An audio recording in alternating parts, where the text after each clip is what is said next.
Hello friends, ಎಲ್ರಿಗೂ ನಮಸ್ಕಾರ. Deepa easy home ರೆಸಿಪಿಗೆ ತಮ್ಮೆಲ್ಲರಿಗೂ ಸ್ವಾಗತ. ಇವತ್ತಿನ ವಿಡಿಯೋದಲ್ಲಿ ಸಾಫ್ಟ್ ಆದ ಮೃದುವಾದ ಉತ್ತರ ಕರ್ನಾಟಕ ಸ್ಪೆಷಲ್ ಎಣ್ಣೆ ಹಚ್ಚಿದ ಚಪಾತಿ ಹೇಗೆ ಮಾಡೋದು ಅಂತ ತೋರಿಸ್ತಾ ಇದ್ದೀನಿ. ಬನ್ನಿ ಮಾಡೋದು ಹೇಗೆ ಅಂತ ಒಂದ್ಸಲ ನೋಡ್ಕೊಂಬರೋಣ. ಮೊದಲು ಹಿಟ್ಟು ಕಲಿಸ್ಕೋಬೇಕು. ಹಾಗಾಗಿ ಒಂದು ಮಿಕ್ಸಿಂಗ್ ಬೌಲ್ ತೊಗೊಂಡಿದ್ದೀನಿ. ಅದರಲ್ಲಿ ಈ ಬೌಲ್ನಿಂದ ಒಂದು ಬೌಲ್ ಆಗುವಷ್ಟು ಗೋಧಿ ಹಿಟ್ಟನ್ನು ಹಾಕೊತಾ ಇದ್ದೀನಿ. ನಿಮಗೆ ಎಷ್ಟು ಬೇಕೋ ಅಷ್ಟು ಹಿಟ್ಟನ್ನು ಉಪಯೋಗಿಸ್ಕೊಡ್ರಿ, ನಡೆಯುತ್ತೆ. ಆಮೇಲೆ ಇದಕ್ಕೆ ಒಂದು ಸ್ವಲ್ಪ ಉಪ್ಪು ಹಾಕೊತಾ ಇದ್ದೀನಿ. ಇದರ ಜೊತೆಗೆ ಒಂದೇ ಒಂದು ಸ್ಪೂನಷ್ಟು ಅಡುಗೆ ಎಣ್ಣೆ ಕೂಡ ಹಾಕೊಳ್ಳೋಣ. ಎಣ್ಣೆ ಹಾಕೋದ್ರಿಂದ ನಮಗೆ ಚಪಾತಿ ಸಾಫ್ಟಾಗಿ ಬರುತ್ತೆ. ಹಾಗಾಗಿ ಹಿಟ್ಟು ಕಲಿಸುವಾಗ ಒಂದು ಸ್ವಲ್ಪ ಎಣ್ಣೆ ಹಾಕ್ಕೊಳ್ರಿ. ಮೊದಲು ಇದಕ್ಕೆ ನೀರು ಹಾಕ್ತೇನೆ ಚೆನ್ನಾಗಿ ಒಂದು ಸಲ ಮಿಕ್ಸ್ ಮಾಡ್ಕೊಳ್ಳೋಣ. ಹಿಟ್ಟು ಯಾವ ರೀತಿ ಕಲಿಸ್ಕೋಬೇಕು ಅಂತ ಕರೆಕ್ಟಾಗಿ ನೋಡ್ಕೊಳ್ರಿ. ಈ ವಿಧಾನದಲ್ಲಿ ನೀವು ಹಿಟ್ಟನ್ನು ಕಲಸಿ ಚಪಾತಿನ ಮಾಡಿಕೊಂಡ್ರೆ ನಿಜವಾಗ್ಲೂ ತುಂಬ ಸಾಫ್ಟಾಗಿ ಬರುತ್ತೆ. ನೋಡಿರಿ, ನೀಟಾಗಿ ಮಿಕ್ಸ್ ಮಾಡ್ಕೊಂಡ್ಮೇಲೆ ಈಗ ಸ್ವಲ್ಪ ಸ್ವಲ್ಪ ನಾರ್ಮಲ್ ತಣ್ಣೀರು ಹಾಕಿ ಕಲಿಸ್ಕೊತಾ ಇದ್ದೀನಿ. ನಾರ್ಮಲ್ ಚಪಾತಿ ಹಿಟ್ಟು ಯಾವ ರೀತಿ ಕಲಿಸ್ಕೊತೀನಿ ನೋಡಿರಿ, ಅದಕ್ಕಿಂತ ಈ ಹಿಟ್ಟು ಸ್ವಲ್ಪ ಸಾಫ್ಟಾಗಿರಬೇಕು. ಎಷ್ಟು ಸಾಫ್ಟಾಗಿರುತ್ತೆ ನೋಡಿರಿ, ಚಪಾತಿ ಕೂಡ ಅಷ್ಟೇ ಮೃದುವಾಗಿ ಬರುತ್ತೆ. ಹಾಗಾಗಿ ಆದಷ್ಟು ಹಿಟ್ಟನ್ನು ಸ್ವಲ್ಪ ಮೆತ್ತಗೆ ಕಲಸಿಟ್ಕೊಡ್ರಿ. ಇನ್ನೊಂದು ಟ್ರಿಕ್ಸು, ಹಿಟ್ಟು ಕಲಿಸುವಾಗ ಒಂದೇ ಸಲಕ್ಕೆ ಜಾಸ್ತಿ ನೀರು ಸೇರಿಸ್ಕೋಬಾರ್ದು.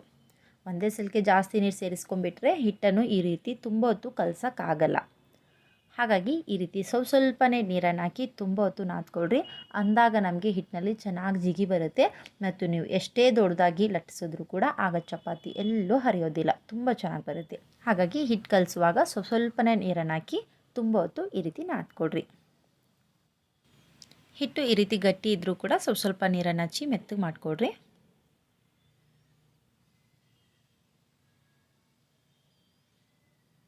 ಹಿಟ್ಟನ್ನು ನೀವು ಸ್ವಲ್ಪ ಗಟ್ಟಿಯಾಗಿ ಕಲಸಿಟ್ಟು ತೊಂದರೆ ಇಲ್ಲ. ಮೇಲ್ಗಡೆ ನೆನೆಸೋ ಟೈಮಲ್ಲಿ ಸ್ವಲ್ಪ ನೀರನ್ನು ಜಾಸ್ತಿ ಹಚ್ಚಿಟ್ಬಿಡ್ರಿ.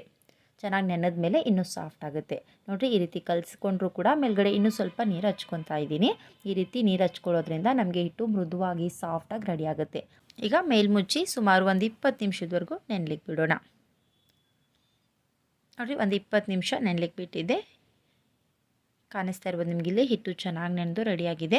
ಈಗ ಮತ್ತೊಮ್ಮೆ ಕಲಿಸ್ಕೋಬೇಕು. ಹಾಗಾಗಿ ಕಲಿಸೋಕ್ಕಿಂತ ಮುಂಚೆ ಕೈಗೆ ಒಂದು ಸ್ವಲ್ಪ ಈ ರೀತಿ ಎಣ್ಣೆ ಹಚ್ಕೊಳ್ರಿ. ಎಣ್ಣೆ ಹಚ್ಚೋದ್ರಿಂದ ಹಿಟ್ಟು ಕೈಗೆಲ್ಲೂ ಅಂಟಲ್ಲ. ಹಾಗಾಗಿ ಮೊದಲು ಎಣ್ಣೆನ ಹಚ್ಚಿ ಈ ರೀತಿ ಮತ್ತೊಮ್ಮೆ ಹಿಟ್ಟನ್ನು ಚೆನ್ನಾಗಿ ನಾದ್ಕೊಳ್ರಿ.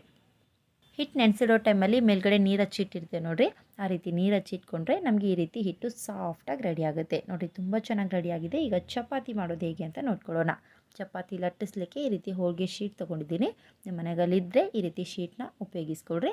ಇಲ್ಲಾಂದರೆ ಬಟರ್ ಪೇಪರ್ ಮೇಲೂ ಕೂಡ ಮಾಡ್ಕೋಬೋದು, ತೊಂದರೆ ಇಲ್ಲ.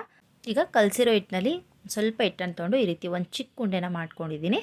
ಈಗ ಇದಕ್ಕೆ ಎರಡು ಕಡೆಗೂ ಈ ರೀತಿ ಸ್ವಲ್ಪ ಎಣ್ಣೆ ಹಚ್ಕೊಳ್ಳೋಣ. ಈ ರೀತಿ ಶೀಟ್ ಮೇಲೆ ನೀವು ಚಪಾತಿಯನ್ನು ಮೊದಲನೇ ಸಲ ಮಾಡ್ಕೊತಾ ಇದ್ದರೆ ಕೆಳಗಡೆ ಶೀಟ್ಗೂ ಕೂಡ ಸ್ವಲ್ಪ ಎಣ್ಣೆ ಹಚ್ಕೊಳ್ರಿ. ಆಗ ಚಪಾತಿನ ನೀಟಾಗಿ ಲಟ್ಟಿಸ್ಕೋಬೋದು. ಈಗ ನಿಧಾನವಾಗಿ ಈ ರೀತಿ ಲಟ್ಟಿಸ್ತಾ ಹೋಗೋಣ.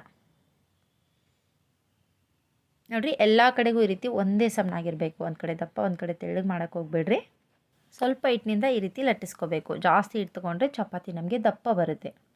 ಇದೇ ರೀತಿ ನಿಮ್ಗೆ ಎಷ್ಟು ದೊಡ್ಡದು ಬೇಕೋ ಅಷ್ಟು ದೊಡ್ಡದಾಗಿ ಮಾಡ್ಕೋಬೋದು. ತುಂಬ ಚೆನ್ನಾಗಿ ಬರುತ್ತೆ, ಎಲ್ಲೂ ಹರಿಯೋದಿಲ್ಲ. ನೋಡಿರಿ, ಈ ರೀತಿ ರೆಡಿ ಮಾಡ್ಕೊಂಡಿದ್ದೀನಿ. ಈಗ ಬೇಯಿಸೋದು ಹೇಗೆ ಅಂತ ನೋಡ್ಕೊಳ್ಳೋಣ.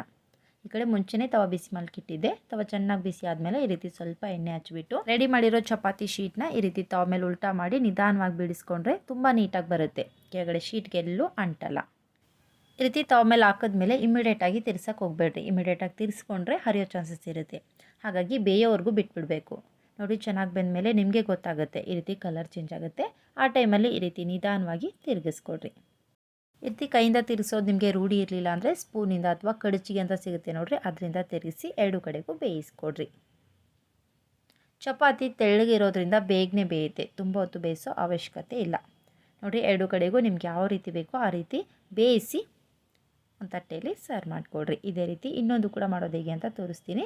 ನೋಡಿರಿ, ಹೋಳಿಗೆ ಶೀಟ್ ಮೇಲೆ ಈ ರೀತಿ ಚಿಕ್ಕ ಉಂಡೆನ ಇಟ್ಬಿಟ್ಟು ಎರಡು ಕಡೆಗೂ ಸ್ವಲ್ಪ ಎಣ್ಣೆನ ಹಚ್ಚಿ ನಿಧಾನವಾಗಿ ಲಟ್ಟಿಸ್ತಾ ಹೋಗೋಣ.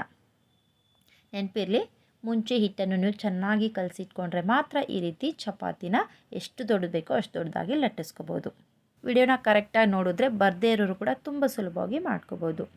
ನೋಡಿ, ಈ ರೀತಿ ರೆಡಿ ಮಾಡಿದ್ಮೇಲೆ ಕಾದಿರುವಂಥ ತವ ಮೇಲೆ ಮಾಡಿರೋ ಶೀಟನ್ನು ಈ ರೀತಿ ಉಲ್ಟಾ ಮಾಡಿ ಒಂದು ಕಡೆಯಿಂದ ನಿಧಾನವಾಗಿ ಬಿಡಿಸಿ ತವಾಗ ಅಂಟಿಸ್ಕೊಳ್ರಿ. ಆಮೇಲೆ ಶೀಟ್ನ ನಿಧಾನವಾಗಿ ಈ ರೀತಿ ಎತ್ತಿದ್ರೆ ತುಂಬ ನೀಟಾಗಿ ತವ ಮೇಲೆ ಹಾಕೋಬೋದು. ನೋಡಿ, ಈ ರೀತಿ ಕಲರ್ ಚೇಂಜ್ ಆದರೆ ಚೆನ್ನಾಗಿ ಬೆಂದಿದೆ ಅಂತ ಅರ್ಥ. ಈ ರೀತಿ ಬೆಂದ ಮೇಲೇ ತಿರುಗಿಸ್ಕೊಂಡು ಈ ಕಡೆಗೂ ಕೂಡ ಬೇಯಿಸ್ಕೊಳ್ರಿ. ಈ ರೀತಿ ಚಪಾತಿ ಮಾಡಲಿಕ್ಕೆ ಯಾರಿಗೂ ಬೇಜಾರಾಗಲ್ಲ, ತುಂಬ ಚೆನ್ನಾಗಿ ಬರುತ್ತೆ ಮತ್ತು ಫಟಾಫಟ್ ಅಂತ ಕೂಡ ರೆಡಿ ಆಗುತ್ತೆ. ಈ ಬಿಸಿ ಬಿಸಿ ಚಪಾತಿ ಮಧ್ಯದಲ್ಲಿ ಒಂದು ಸ್ವಲ್ಪ ಚಟ್ನಿ ಪುಡಿ ಹಾಕ್ಕೊಂಡು ಅದರ ಮೇಲೆ ಎಣ್ಣೆ ಅಥವಾ ತುಪ್ಪ ಹಾಕ್ಕೊಂಡು ತಿಂತಾಯಿದ್ರಂತೂ ಸೂಪರಾಗಿರುತ್ತೆ. ಇದೇ ರೀತಿ ನಿಮ್ಗೆ ಎಷ್ಟು ಬೇಕೋ ಅಷ್ಟು ಚಪಾತಿನ ಮಾಡಿ ಆದಷ್ಟು ಬಿಸಿ ಬಿಸಿ ಇರುವಾಗಲೇ ಸರ್ವ್ ಮಾಡಿಕೊಡ್ರಿ. ನೋಡಿರಿ ತುಂಬ ಸಾಫ್ಟಾಗಿರುತ್ತೆ. ನೀವು ಬೆಳಿಗ್ಗೆ ಮಾಡಿ ಸಂಜೆವರೆಗಿಟ್ರೂ ಕೂಡ ಇದೇ ರೀತಿ ಸಾಫ್ಟಾಗಿರುತ್ತೆ, ಗಟ್ಟಿಯಾಗಲ್ಲ. ನೋಡಿದ್ರಲ್ವಾ ಉತ್ತರ ಕರ್ನಾಟಕ ಸ್ಪೆಷಲ್ ಸಾಫ್ಟಾದ ಮೃದುವಾದಂಥ ಎಣ್ಣೆ ಹಚ್ಚಿದ ಚಪಾತಿ ಹೇಗೆ ಮಾಡೋದು ಅಂತ. ಈ ರೆಸಿಪಿ ಇಷ್ಟ ಆದರೆ ಲೈಕ್ ಮಾಡಿರಿ ಮತ್ತು ಶೇರ್ ಮಾಡಿರಿ. Thank you.